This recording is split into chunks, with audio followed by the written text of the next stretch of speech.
In many fictional worlds, fantasy creatures exist, usually to fill the background with atmosphere, or to stand in the protagonist's way long enough to get a sword through the creature's skull. Either way, they're often treated as disposable, like props with teeth. A predator forces the towns on its borders to build differently, govern differently, and think differently. A single rare creature can birth an entire black market, a religion, and a war. In this video, we're breaking down exactly how to write unique fantasy creatures for your next story or world-building project. Stick around until the end, and you'll have everything you need to get started.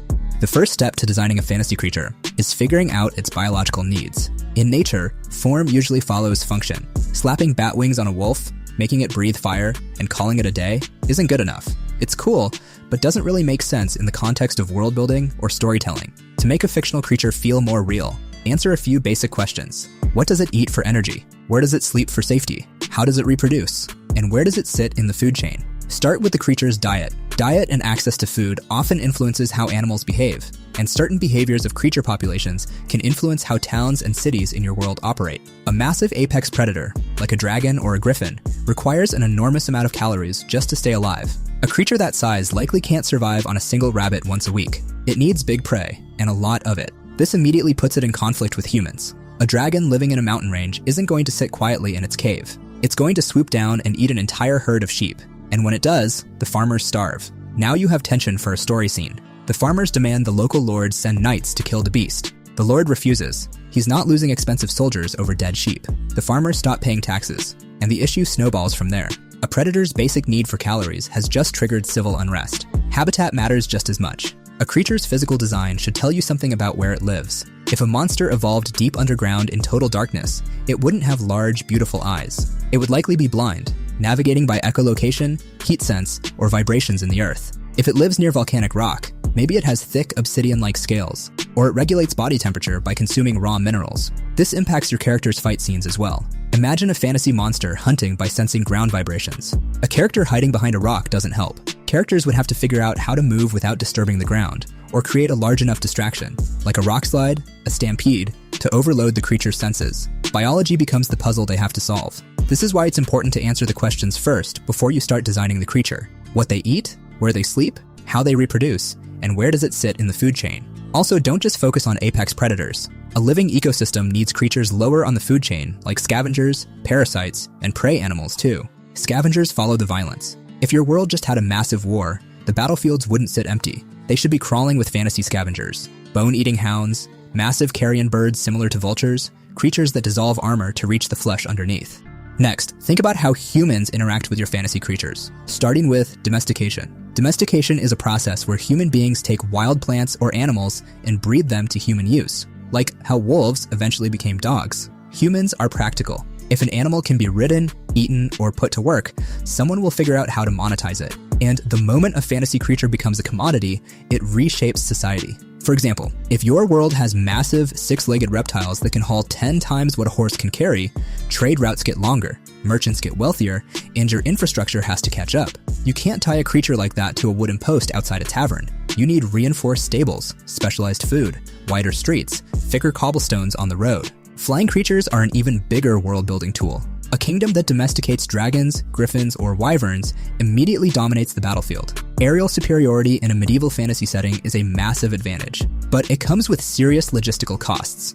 Feeding a squadron of large dragons or griffins probably costs the kingdom a fortune, which means soldiers that ride dragons or other aerial creatures are likely high-ranking or nobles as compared to peasants. And if flying creatures exist, cities have to adapt. High stone walls may not be enough. Courtyards could have iron netting to prevent aerial drops from soldiers riding on dragons. Archery towers need to angle upward. The entire skyline changes because of one domesticated animal. But every creature might not be able to be tamed. If a town borders a forest full of intelligent pack-hunting creatures, that danger gets woven into daily life. The architecture reflects it. Steep, spiked rooftops so creatures can't land. Small, heavily barred windows. A deep trench of burning pitch around the perimeter. There'd likely be curfews as well, not written into law, but enforced by survival. When the sun goes down, the iron gates close and they don't open again until dawn. No exceptions, not even for someone begging at the door. This could be a great opening scene to your story. Living under that kind of constant pressure changes people. It makes them paranoid and hostile to outsiders. When your protagonist arrives looking for a place to sleep, the townspeople may not initially welcome them. If the town is sinister or evil, they might even try to use them as bait for the creatures. Next, determine how intelligent your creatures are. A mindless swarm of flesh-eating insects is terrifying because it behaves like a natural disaster. You can't intimidate it, reason with it, or outthink it. You just have to survive it. Intelligent predators are an entirely different problem.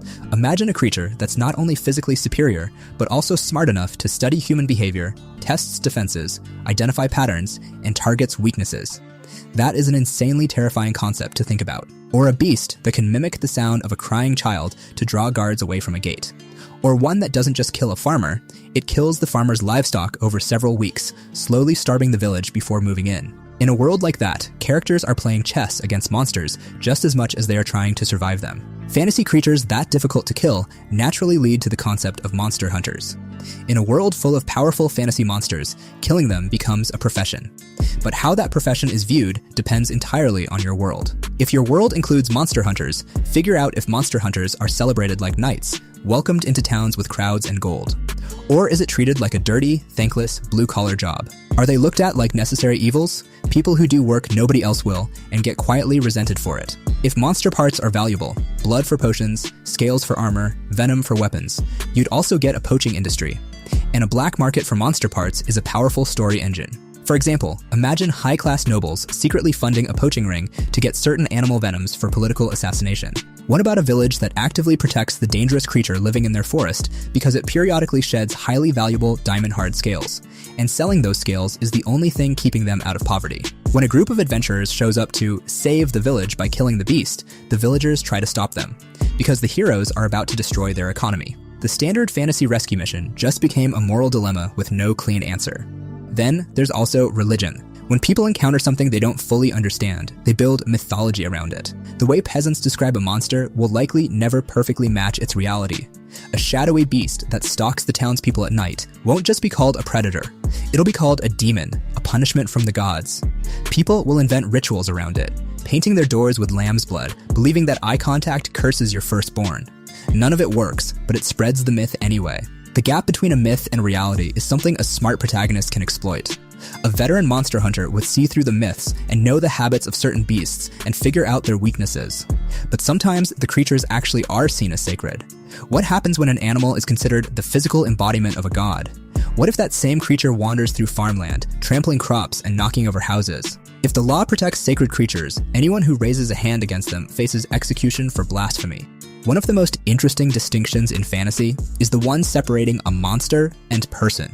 A consciousness gives you the ability to think, reason, and possess self-awareness. Consciousness is what separates an animal you can hunt from a creature you have to negotiate with. If your world has intelligent humanoid creatures, like centaurs, merfolk, sphinxes, or intelligent dragons, you have to establish where that line sits and how human law treats it. Can they speak? Do they have their own language, culture, borders? If a creature is intelligent enough to hold a conversation, killing it isn't just poaching anymore, it's murder. This creates uncomfortable questions that your world building and story will have to navigate. As a human kingdom pushes its operations deeper into ancient forests, it's encroaching on the territory of beings who have lived there far longer. If a dragon burns down a human camp, the king calls it an unprovoked monster attack. From the dragon's perspective, it was a military strike against an invading force stealing its resources. Your protagonist might take the contract to slay the beast, travel to its lair, and find a creature that calmly explains every treaty the human kingdom has violated. Suddenly, they're not sure whose side they're on anymore.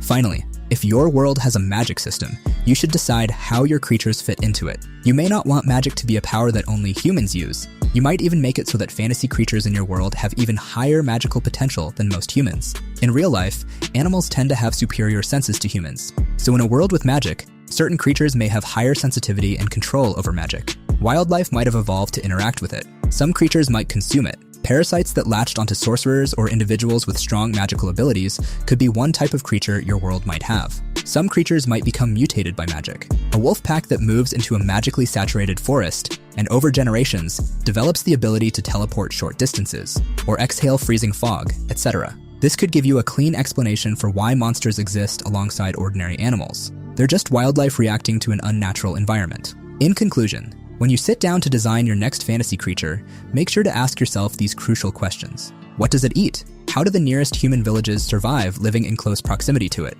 What would a merchant pay for the skin or fur of the creature? What stories do the peasants tell their children about the creature around the campfire? And what happens when a human kingdom decides it wants the land that creature calls home? Answer those questions, and your creature becomes a living part of the world. If this video helped you, hit the like button and leave a comment below with what kind of creatures you're writing for your world. Also, if you want to get started writing your first one-shot manga, head over to mangascript.com to download the one-shot guide. It's a page-by-page breakdown of 3 high-quality manga one-shots, and it makes it 10 times easier to write your own script. And don't forget to join our Discord community. The link is in the description. It's a great place to share your work and connect with fellow creators. Thanks for watching.